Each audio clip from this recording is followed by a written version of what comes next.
ही गोष्ट आपण सुरू करताना किंवा असं काही आपल्याला एखादा विचार जरी मांडायचा असेल, हां.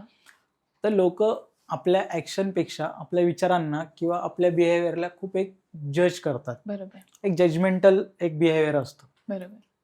त्याबद्दल काय वाटतं म्हणजे आपण त्या गोष्टीला किती रिस्पॉन्सिव्ह राहिलं पाहिजे? खूपच चांगला प्रश्न आहे चेतन तुमचा. हं. तर यामध्ये थोडक्यात तुमचं हे म्हणणं आहे, की लोक जज करतात जास्त, येस. की आपण ओव्हर थिंक करतोय. ओव्हर थिंक करतो. लोक जज करतायत हं. असं, बरोबर?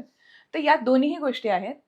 पहिलं जेव्हा आपण कुठलं काही काम करतो, त्यावेळेस लोक काय म्हणतील किंवा लोक आपल्याला जज करतील का? हा नक्कीच एक पैलू आहे त्यामध्ये.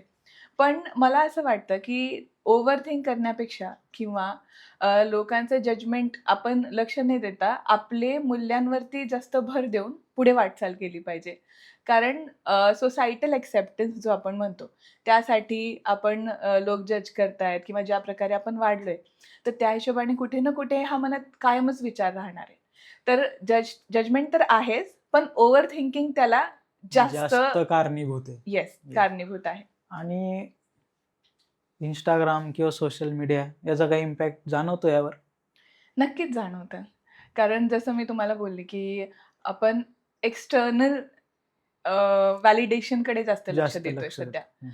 जसं की Instagramवरती एखादी स्टोरी लावतंय कोणी. येस. तर ते लोक जे आपली परफेक्ट लाईफ दाखवतात Instagramच्या स्टोरीजवरती, ते पाहून आपल्याला नक्कीच फोमो किंवा एक हां, तो सोशल होतो. सोशल बॅकवर्डनेस येऊन जातो, की असं वाटतं, "अरे, आपण मागे राहून गेलोय का?"